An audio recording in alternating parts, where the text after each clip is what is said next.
वक्फ board पर सुनवाई, सिब्बल बता रहे थे कुरान की बात, सिंघवी कर रहे थे हदीस पर चर्चा, तभी हुआ वेद का जिक्र।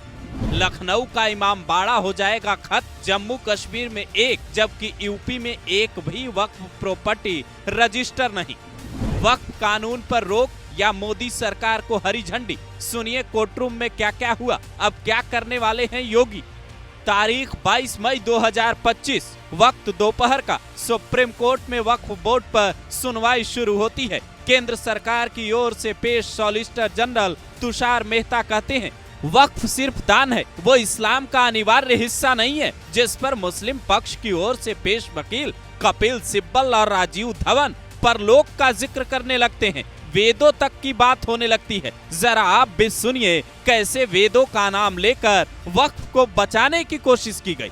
सीनियर एडवोकेट राजीव धवन कहते हैं, मिलॉर्ड, वेदों के अनुसार मंदिर हिंदू धर्म का अनिवार्य हिस्सा नहीं है। हिंदू धर्म के लिए अनिवार्य अंग ये है ही नहीं। वहाँ तो प्रकृति की पूजा करने का प्रावधान है। अग्नि, जल, वर्षा, पर्वत, समुद्र, ये सभी देवता हैं। सॉलिसिटर जनरल तुषार मेहता फिर कहते हैं वक्फ इस्लाम का अनिवार्य हिस्सा नहीं है। सीनियर एडवोकेट कपिल सिब्बल कहते हैं वक्फ ईश्वर को समर्पण है, परलोक के लिए। ये केवल समुदाय के लिए दान नहीं है, बल्कि ईश्वर के लिए समर्पण है। इसका उद्देश्य आत्मिक लाभ है। सीजेआई जस्टिस BR गवई कहते हैं हिंदुओं में मोक्ष की अवधारणा है। जस्टिस AG मसीह कहते हैं ईसाई धर्म में भी स्वर्ग की आकांक्षा होती है। जिसके बाद सीनियर एडवोकेट कपिल सिब्बल कहते हैं साल 1954 से 2013 तक केवल एक राज्य ने वक्फ सर्वेक्षण पूरा किया। ये किसके कारण हुआ? राज्य सरकारों की सर्वेक्षण न किए जाने के कारण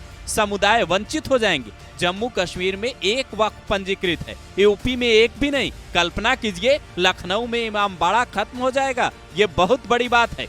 सॉलिसिटर जनरल तुषार मेहता कहते हैं मिलॉर्ड, अदालत को गुमराह करने की कोशिश की जा रही है। इतना सुनते ही कपिल सिब्बल गुस्से में कहते हैं आप सभी तरह के बयान देते हैं और हमें कहते हैं हमने अदालत को गुमराह किया। सच्चाई तो ये है कि कलेक्टर ने अगर कह दिया कि ये वक्फ की संपत्ति नहीं है तो उसके बाद क्या होगा? ये संवैधानिक अधिकारों का उल्लंघन है। हालांकि सुनवाई के दौरान एक एडवोकेट ने तमिलनाडु के उस गांव का भी जिक्र किया जहां 1000 साल से ज्यादा पुराने चोल वंश का मंदिर है, लेकिन अब वक्फ बोर्ड उसे अपना बता रहा है। तमाम दलीलों को सुनने के बाद सीजेआई ने फैसला सुरक्षित रख लिया। अब फैसला क्या आता है इस पर सबकी निगाहें टिकी है, लेकिन 21 मई को अदालत ने जैसे कहा था अगर अंतरिम राहत चाहिए तो मुस्लिम पक्ष को और मजबूत दलीलें लानी होगी। उससे लगता है सिब्बल, सिंघवी और धवन की दलीलों में ज्यादा दम कोर्ट को नजर नहीं आ रहा। हालांकि फैसला अदालत को करना है। अगर केंद्र के पक्ष में फैसला आया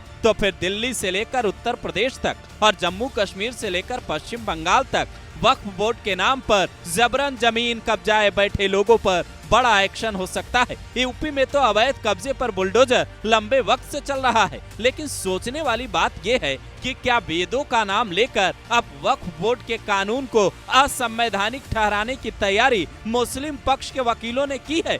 जरा सोचिए, अगर वेदों में मंदिर का जिक्र नहीं है तो फिर यजुर्वेद में यज्ञ और पूजा पाठ की पूरी प्रक्रिया का जिक्र कहां से आया? सनातन धर्म की नींव ही मूर्ति पूजा है और मूर्ति तो मंदिर में ही स्थापित होती है। फिर राजीव धवन ने ये दलील किस वेद के आधार पर दी है? ये भी बड़ा सवाल।